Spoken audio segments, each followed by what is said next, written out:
Ashley, thank you so much for this opportunity to talk to you about you and your life in the Hamptons and your businesses.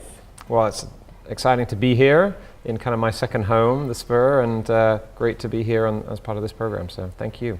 So let's start with what you've done in your past, or the short life business story of you, what you've done before you came to the Hamptons. Well, I'm originally from England. Hopefully you can tell just about still by the accent. I moved here in 2001, really to become an entrepreneur. I did a lot of corporate business. I did an economics degree. I worked as a management consultant. I had a pretty kind of traditional career path, as it were, going on in London. But when the 99-2000 kind of wave started of all that tech startup lifestyle over here in the States, I'd visited, kind of fell in love with that concept and wanted to be part of it. So I essentially moved here. I didn't have a job. I didn't have any exact idea or business I was involved in. I just knew I needed to be in New York and be in that scene. And so a week before September 11th, I got on a plane and arrived full time with my bag and a little bag of cash that I cashed out my bank account and was ready to kind of start my next life. And then September 11th happened a week later, and I had a big decision to make, which is, do I stay or do I go? I chose to stay, kind of live through that experience. It kind of connected me to the city even more than previously, seeing the outpouring of love and support and the city kind of rally around that incredible day. And it was actually a great time to kind of be a thinker and start an entrepreneurial journey, because there was time, because everything was kind of on pause at that time. I don't know if you remember or the audience remembers, but 9/11, it was sort of everybody just sort of started taking a stock and everything slowed down a little bit. And also, there were a lot of people who were made, who either lost their jobs or people in transition, and so it was a great time to appeal to other people to join a new idea and sort of this rebirth of something. And so the business I started that sort of morphed into what's known as Shazam now was a concept where you could use your cell phone to identify music and then drive you into a record store to actually purchase the CD, because back then in 2001 people were still buying CDs. There was no iTunes, there were no apps on phones. So we launched this service called Music Cube. It was a 1-800 number. It sent you a text message, and then you could go into a record store and log out an iPack, which is kind of what an iPhone is today, an iPack with a scanner on it, and you could walk around the store, scan any CD, listen to it, purchase it, and it would remind you what tracks you'd listen to when you were out and about in cafes and bars or wherever it was that you were traveling on the radio. And that was kind of the launch of my sort of entrepreneurial journey. And so was heavily into technology, building out that platform, raising money, and that whole entrepreneurial kind of journey of starting from scratch and trying to create something. So I'm gonna pause you there. So of all, and I also share a 9/11 story. I actually was living in Taos, New Mexico during 9/11 and decided to come back to New York after that happened and come back home. Of all the ideas that you could have chosen for this venture, how did you land on music? So music was a passion anyway. I kind of love music, live music, and for me, New York had a different music scene than London. So I'd come from a London experience, and I came to New York, and I was an adventurer, and I was going to different places, and I was hearing different music. And so part of it was just that aha. I'd done a lot of mobile work in the UK, and at the time, Europe was way ahead of the US in terms of sort of mobile technology, because we had GSM versus CDMA and all the American technologies that were sort of disparate and slower. And so I'd done some projects and just come off a big project where we were doing location-based weather service. So the idea, which seems amazing, back then, about 99, 2000, where you could text in and it would tell you the weather for your location. And that was done in the UK with Vodafone and the Met Office, and I was leading that project. And so when I came here and I was hearing this music, I was thinking to myself, well, I know phones can do all these new interesting things, and that was my background. And here we've got this kind of new interesting music. How do I kind of connect? And that aha moment of sort of that name that tune concept came up. So I found a gentleman from MIT who was a very smart and savvy kind of developer and acoustic expert, and so together we sort of worked on it. So, of all the ideas, it wasn't as my head had 1,000 ideas in it and I had to pick from them. It was almost a journey that was sort of a path that was laid for me, if you will, and I just sort of followed that path. And out of your passion and out of your personal interest, right, came. Yeah, I think passion and personal interest exactly came this idea. So. Yeah, I know a lot of our readers and viewers are sitting there thinking, you know, I want to have my own business, but what's the idea? Yeah. So in that journey of building this company and then exiting from the company, tell us one story that is a highlight and one story that is a challenging part of the journey. Well, I think a highlight for me was so there were two parts to that business. There was the mobile technology part where you were identifying music, and then there was the in-store component where you were walking into a music store and using our device to sample music and guide you around the store to make your purchase. We were lucky enough to do a deal with Virgin, and so I got to spend some time with Richard Branson, the highlight of my kind of my entrepreneurial journey. And it was a funny story because we were at San Francisco. He was relaunching the Virgin store there, and our technology was integrated as part of the store relaunch, so I was there for that. And we were waiting in the sort of the small VIP reception room. It was busy, lots of press, lots of people. I was there, and everybody was waiting for Richard to kind of come in. And he'd just flown in, I believe, from South Africa, where he'd been doing some volunteer work and helping with some of his charities. And so he kind of arrived, he was a little bit late, came into the room, and he grabbed one of these devices, sort of this handheld kiosk that we had, picked it up and said, "Oh, I've heard about this, so how does it work?" And I explained, well, you pick up a CD and you scan it, kind of like at the checkout, when you hit the button, the red laser appears and you scan the barcode and it registers and you can listen to music. It had headphones attached to it. So that was kind of a highlight. I also got to meet Bill Gates while I was at that company and on a private retreat and spend some time with him. And so those were kind of two of my icons, sort of Richard Branson and Bill Gates, who have very different personalities, very different, but obviously both have built iconic companies and done amazing things. So I think, I guess the low light for me, or the stressful side is the entrepreneurial part, which is persuading people this will be a business, raising capital, and working with others. So we went through some transitions, some growth and some decline. When the record stores started closing down about 2004, they had less budget. Whilst ours was an exciting product, they weren't investing anymore in the retail environments. And so I had to lay off probably 80% of my team. And that's a hard thing to do. When people have joined you on this journey and passion, and sure, people get paid, but nothing like really their probable worth. Yes. And they've put their blood, sweat, and tears into this kind of business. And so walking into a room and essentially, saying, hey, we don't have money to pay you. Some people stayed, some people didn't. You can't blame anybody for the choice in their personal circumstance, but doing that is a hard thing. And I think once you've gone through that experience, it really cements what it is to be an entrepreneur. It's not just a ride of highs and highs and highs. There's a lot of lows, and there's little highs keep you going, but every day you're battling those. So. Yeah, I've also been on a corporate track and as an entrepreneur, and I've had a lot of failures as an entrepreneur, and I now wear them as badges of honor. Yeah. But when you're in it, it's very painful. Yeah, it is very painful. It's very painful, but you try to learn from them. You do. Those are the things that make you stronger, and it's a cliche, but if it doesn't kill you, it'll make you stronger. It's a good one. It's a good one. Kelly Clarkson, it's a good one. Every entrepreneur needs to know that and needs to go through that experience. Yeah. There's a lot of entrepreneurs that I've met who've had success after success, but then had a massive failure and can't deal with it because they almost had it, I don't want to say too easy, but whether it was luck or skill or timing, they sort of went from one to another, and they didn't have, that failure. It just seemed easy. And then they question themselves, well, why, and what did I do wrong? And it can destroy you. It can destroy you if you go from a super high to that low. So for me, it was little sort of baby steps. Yeah. So what else have you done before you came to the Hamptons? So after doing that, in a second company I was involved in a kind of similar field, which was instead of identifying music, it was identifying products that you saw in television shows. So it was sort of a pivot of that idea. And that failed in 2008 because of the market crash. I started a technology and marketing agency called Dotbox with another partner. And we were really focusing on helping brands and retailers We were based in New York City.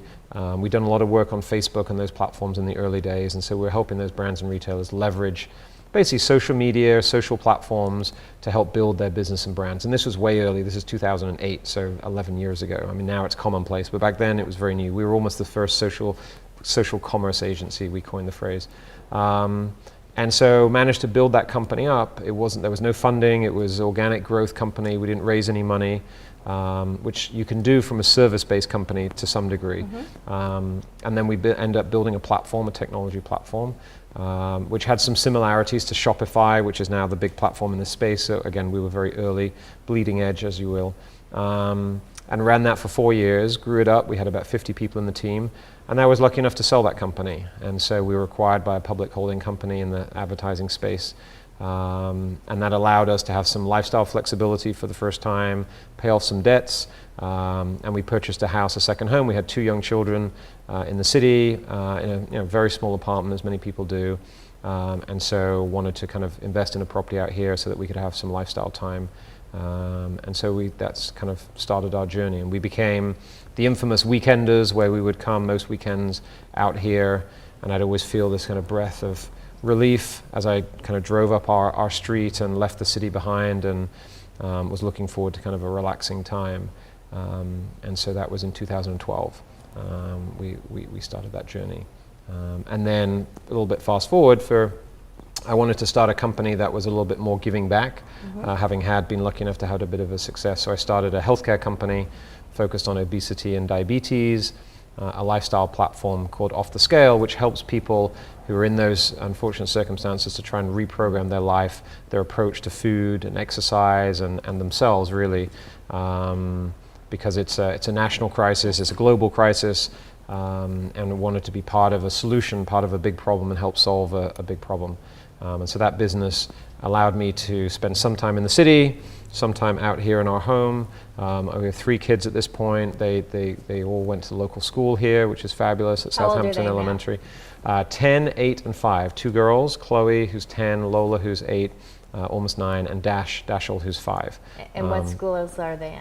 So when we were in the city, we lived in the city, we were at a school called Avenues, which was a startup school itself, and we were attracted to that because it was this new school, a new concept, and we had a great time there for a few years until we decided to move out here in 2014 full-time, and we chose to go to Southampton Elementary School, which is just half a mile from here, around the corner, and haven't looked back. The kids have a wonderful time, and it's a great school. Great.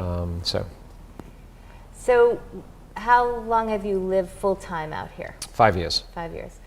And what are the great things about living and working in the Hamptons?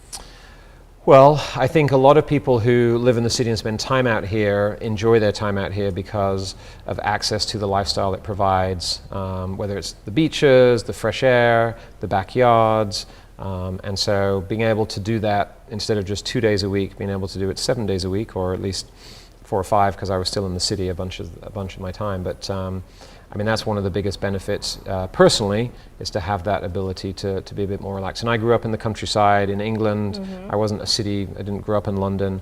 I certainly moved there, but didn't grow up there. And so I guess part of that boyhood wanted to sort of have that backyard and have the kids run around and so forth. And so so for me personally, that was a good attraction, and the ability still to spend time in the city. So it's only an hour and a half, and I would regularly go in Tuesday, Wednesday, Thursday for meetings, for work and so forth, even living out here full time, and spend 3, 4, 5 days, long weekends out here. So that was a great balance for a while.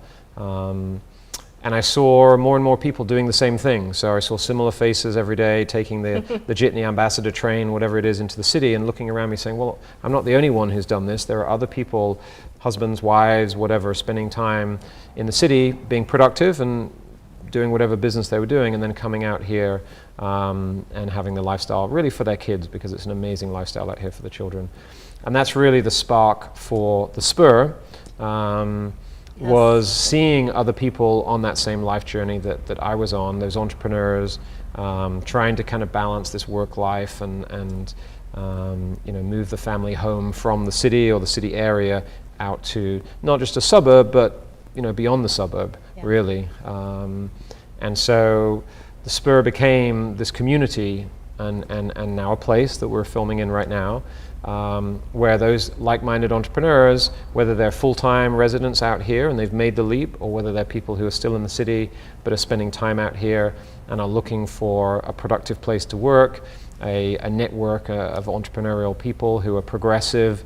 Innovation is our core. We have a tagline, by innovation only, is our sort of tagline. So our membership base is made up of innovators, whether they're thought leaders, entrepreneurs, people who've sold a business, people who are building a business.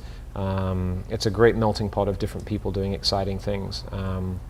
And for me also, I guess it's part of that give back journey. It's a platform really to give to this community, and the gift of what I've been lucky enough to develop over the last decade or so is being able to start something from scratch, build it up, see it through, sell it, and go through that journey and help other people go through both the good and the bad. And maybe you can prevent some pain by sharing your wisdom. And prevent some pain. I think one of the gentlemen, Sandeep, that you've got coming up later in the series, he's our classic kind of entrepreneur, startup, first time, needs a lot of mentorship and guidance, has an idea that he's looking to build out. And so being able to be in the same space and help him and others like him through our mentorship events that we host regularly here is great, and helping them build a future and foundation for their families is great to be part of that.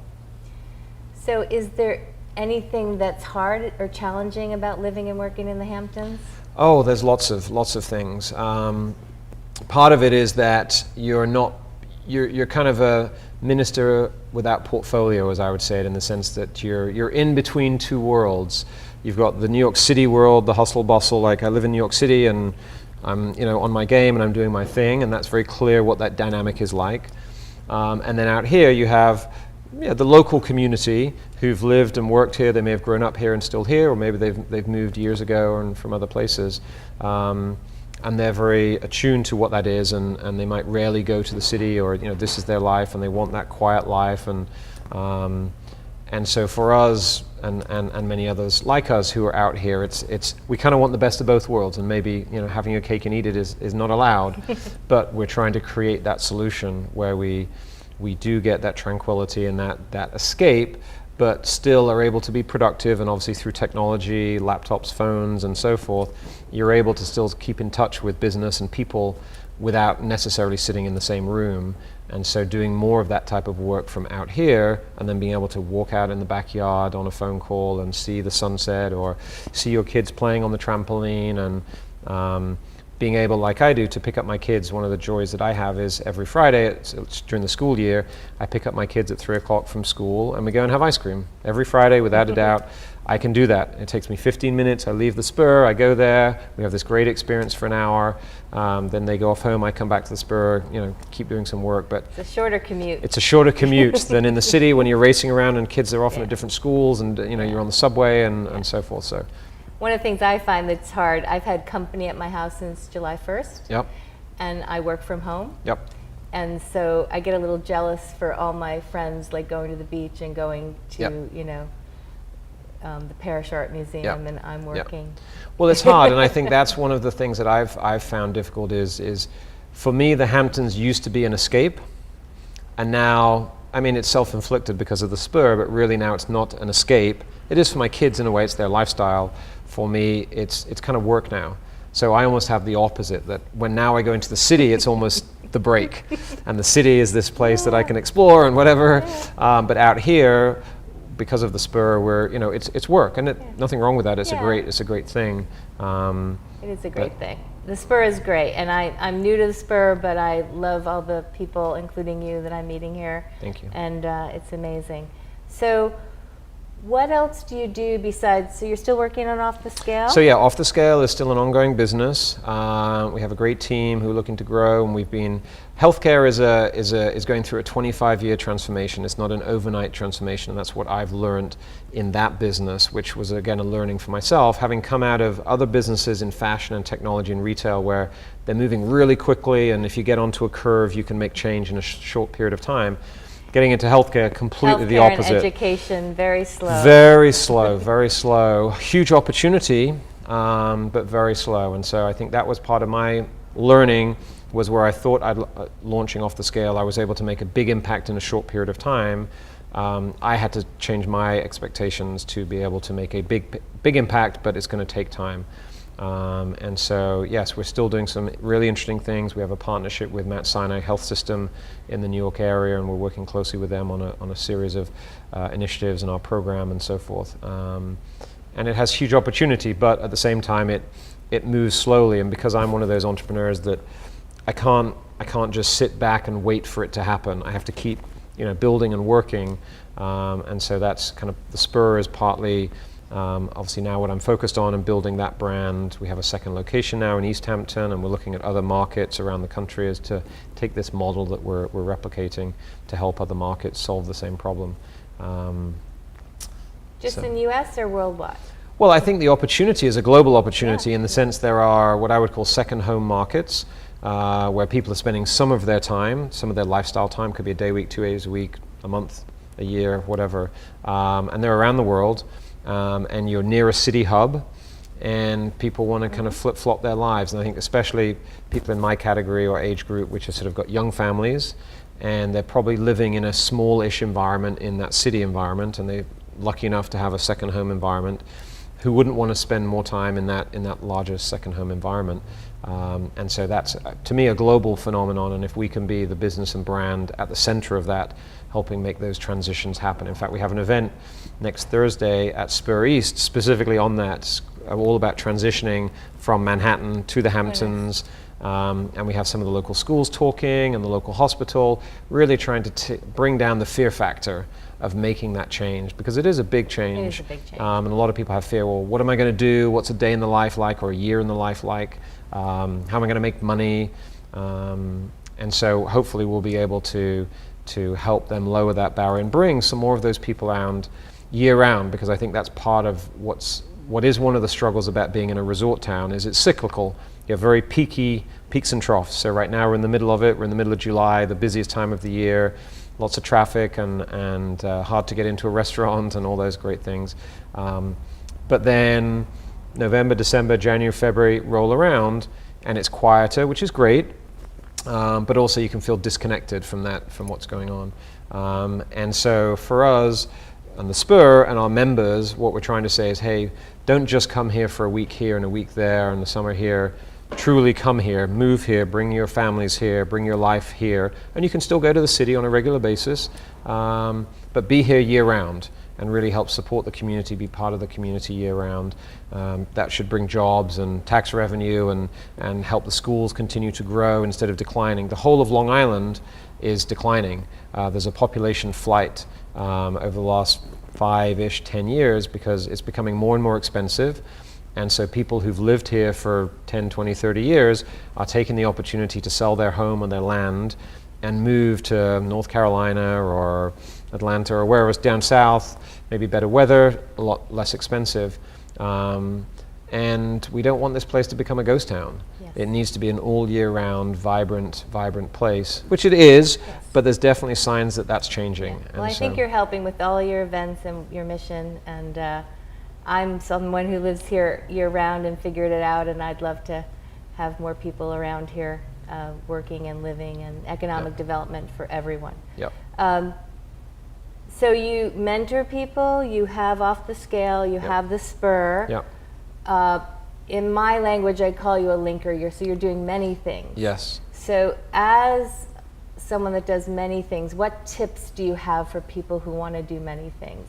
How do you figure that out? Yeah, that's one of life's challenges is somebody, I guess I'll call myself a linker then, I'll use your language. As a linker, you're drawn to new ideas, you're drawn to connecting people. You see very quickly that connecting the dots between an idea that somebody has and maybe somebody you met last week at a dinner party, and then maybe there's a vendor who could help, and you want to just naturally connect those things together. And so you have to be very disciplined, otherwise you can just be crazy in terms of your day and your flow. We're already in an ADD society where we're kind of just jumping all the time.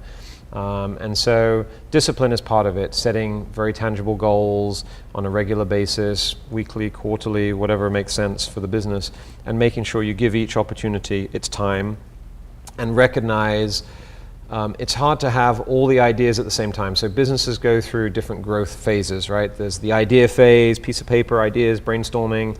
There's then the sort of operational phase where you've got some revenues, you've got some clients, you're looking to scale a little bit. Then there's either the flatline company that needs a bit of extra juice or twisting or pivoting. And then you've got the transition phase where you're starting to sell or sort of exit and so forth. And so I think the key for linking is to have a mix of those, because if they're all in one kind of status, it can get a little bit crazy. I think from the outside looking in, sometimes we think as a linker, we think people are chaotic, but in fact, to get a lot done, you have to be very structured. Yep. And the relationships in one really help the other. Yeah. It's so when you're meeting investors for a certain business, those could be investors for other businesses. When you're doing deals with certain companies, those could also be interesting for others. So when you're in the middle of that and making those connections, scale helps.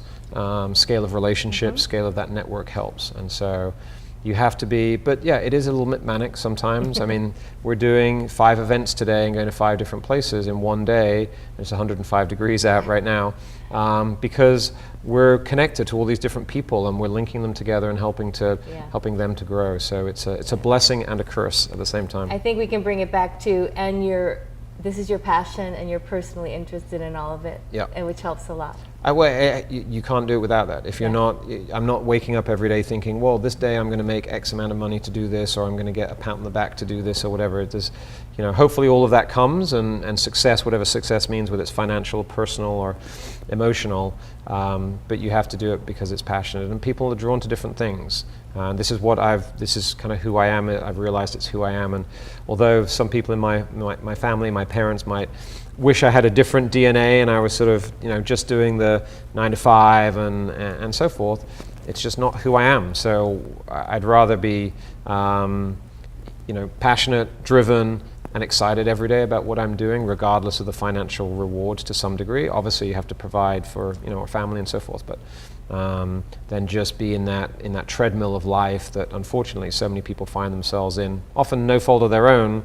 Just they either don't know another way, or they haven't been exposed to it and so forth. And hopefully, maybe this video series, and the work that you're doing helps to give people that aha moment or that extra, like, no, I can do that. I see a little bit of myself in what he or she is saying. So thank you very much for your story and sharing your beautiful dream with us. It's been a pleasure. Thank you so much. Thank you. You're welcome.